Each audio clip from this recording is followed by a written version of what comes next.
ఇప్పుడు big boss season 9 కోసం ప్రేక్షకులు వెయిట్ చేస్తున్నారు. గత కొద్ది రోజులుగా బిగ్ బాస్ సీజన్ 9 తెలుగు గురించి సోషల్ మీడియాలో రకరకాల వార్తలు వినిపిస్తున్నాయి. తాజాగా మరో ఇంట్రెస్టింగ్ న్యూస్ చక్కర్లు కొడుతుంది. ఈ షోకి హోస్ట్ గా చేస్తున్న నాగార్జున రెమ్యూనరేషన్ పెంచేసినట్లు ఓ వార్త అయితే వినిపిస్తుంది. గత సీజన్ లాగే ఈ సీజన్ కూడా ఏదో ఒక ప్రత్యేకత ఉండేలా చూసుకోవాలని బిగ్ బాస్ నిర్వాహకులు ప్లాన్ చేస్తున్నారని టాక్. టాస్క్లు, కంటెస్టెంట్స్ విషయంలో చాలా పెద్ద స్కెచ్ వేస్తున్నట్టు తెలుస్తుంది. అంతేకాదు హోస్ట్ గా కూడా నాగార్జుననే ఫైనల్ చేస్తున్నారట.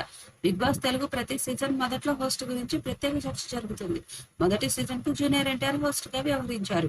రెండో సీజన్ కు నేచురల్ స్టార్ నాని హోస్ట్ గా వ్యవహరించారు. ఇక మూడో సీజన్ నుంచి 8వ సీజన్ వరకు Tollywood star hero Akkineni Nagarjuna host గా వ్యవహరిస్తున్నారు. ఆయన స్టైల్, కంటెస్టెంట్లకు ఇచ్చే టాస్క్లు ప్రేక్షకులను బాగా ఆకట్టుకున్నాయి.